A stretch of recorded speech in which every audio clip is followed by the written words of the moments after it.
పథకం ప్రకారమే పోతన కాలనీలో మీ సేవ నడిపించే చిరంజీవిని హత్య చేయడం జరిగిందని కుటుంబ సభ్యులు ఆరోపించారు.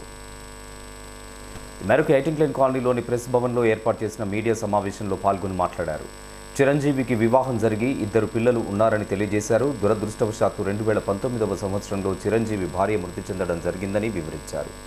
అప్పటి నుండి 2 పిల్లలతో పాటు ఆయన తమ్ముళ్ళు బాధ్యతను ఇతనే చూసుకుంటూ జీవనం కొనసాగిస్తున్నాడని తెలియజేశారు. ఐకేపీ సెంటర్లో జాబ్ వచ్చిన సంధ్య కంప్యూటర్ వర్క్ నేర్పియమని సెంటర్కు వచ్చేదని తెలిపారు.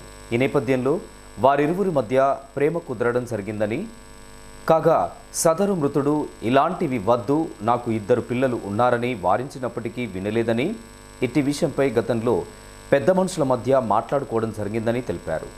కాగా గత నెల రోజులుగా పెళ్లి చేసుకోమని ఒత్తిడి తీసుకురావడం జరిగిందని వివరించారు.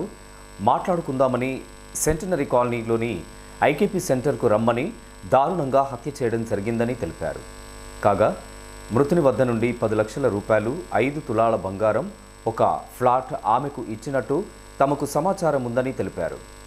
స్పాట్ దగ్గర ఉన్న సీసీ ఫుటేజ్తో పాటు మృతుని సెల్ ఫోన్లో ఉన్నటువంటి డాటా ఆధారంగా హంతకులను కఠినంగా శిక్షించి తమకు న్యాయం జరిగేలా చూడాలని కోరారు. కాగా కుటుంబ పెద్దను కోల్పోవడంతో 2 పిల్లలు అనాథలుగా మారారని కుటుంబ సభ్యులు ఆవేదన వ్యక్తం చేశారు.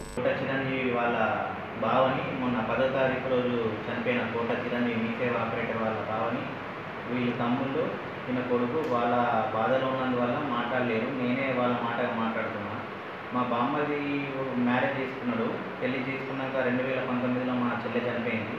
చనిపోయిన తర్వాత 2021లో తన ఇంటర్ క్లాస్మేట్ అయిన పొలవేన సంధ్య భర్త కుమారుతో పరిచయం అయ్యి ఆమెకు ఐకేపీలో జాబ్ వచ్చింది, సిస్టమ్ వర్క్ నేర్పి అని చెప్పి వచ్చి ఆ పరిచయము ప్రేమగా మారి అక్రమ సంబంధానికి దారి తీసినప్పటి నుండి నన్ను పెళ్లి చేసుకో అంది. మా బామ్మది కూడా నమ్మి 10 లక్షల రూపాయలు, 5 తులాల బంగారం, ఒక ఫ్లాటు రాసిచ్చిండు. తన ప్రవర్తన మారకుండా ఇప్పుడు 1 నెల కిందట నుండి నన్ను పెళ్లి తీసుకో, ఇంట్లోకి వచ్చి కూర్చుంటా, నా పిల్లలతో బతకద్దని చెప్పింది. చెప్తే మావాడు మా బామ్మది, మా తమ్ముళ్ళు ఉన్నారు, పిల్లలు ఉన్నారు, అద్దు అని చెప్పి పెద్ద మనుషుల సమక్షంలో పంచాయతీ అయింది 15 రోజుల కిందటనే.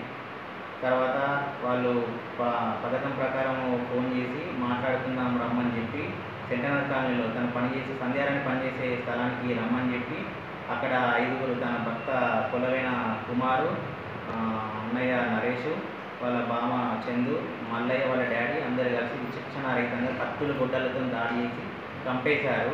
చంపేసినాక అక్కడ ఆఫీస్ ముందే సీసీ కెమెరా ఉంది. మాకు పోలీసు వాళ్ళు ఆ కెమెరాలో వీడియోలు చూపించలేదు. ఫోను పోలీసుల దగ్గరనే ఉంది. ఆ వీడియోలు, ఫొటోస్, బ్యాంక్ ట్రాన్సాక్షన్స్ అన్నీ ఆ ఫోన్లోనే ఉన్నాయి. సార్ అది మాకు చూపించాలంటే లాక్ ఓపెన్ అవుతలేదని పోలీసు వాళ్ళు కూడా చెప్పారు. ఇది పోలీసు వాళ్ళు పూర్తి స్థాయిలో దర్యాప్తు చేయాలి. పెద్ద మనుషుల సమక్షంలో జరిగిన పంచాయతీ కూడా తీసి మొత్తం మాకు న్యాయం చేయాలి. పోలీస్ కస్టడీలో ఉన్న వాళ్ళు చెప్పిందే నిజం అనుకొని మాట్లాడి మా బామ్మదిని వదనం చేస్తున్నారు. మమ్మల్ని మానసికంగా గురి చేస్తున్నారు. మాదే ప్రాణం పోయింది, మాయే డబ్బులు పోయింది. వాళ్ళు చెప్పిందే నిజమని పోలీసు వారు ఒక్క తరపునే విని చెప్తున్నారు. అది కరెక్ట్ కాదు. ఇది పూర్తి స్థాయిలో దర్యాప్తు చేసి పోలీసు వారు మాకు న్యాయం చేయాలి. అట్లాగే ఎస్సీలమన్న ఒక కుల దురంకారానికి పోయి వాళ్ళు ఎస్సీలను ఇట్లా చంపడం కరెక్ట్ కాదని చెప్పేసి మేము అనుకుంటున్నాం. ఏదన్నా మాకు న్యాయం చేయాలని. మీడియా సమావేశంలో రామ్ చరణ్, సాయి చరణ్, రిత్విక, శశిరా, నాగరాజు, శ్రీజ, నవత, నరేష్ కుటుంబ సభ్యులు పాల్గొన్నారు.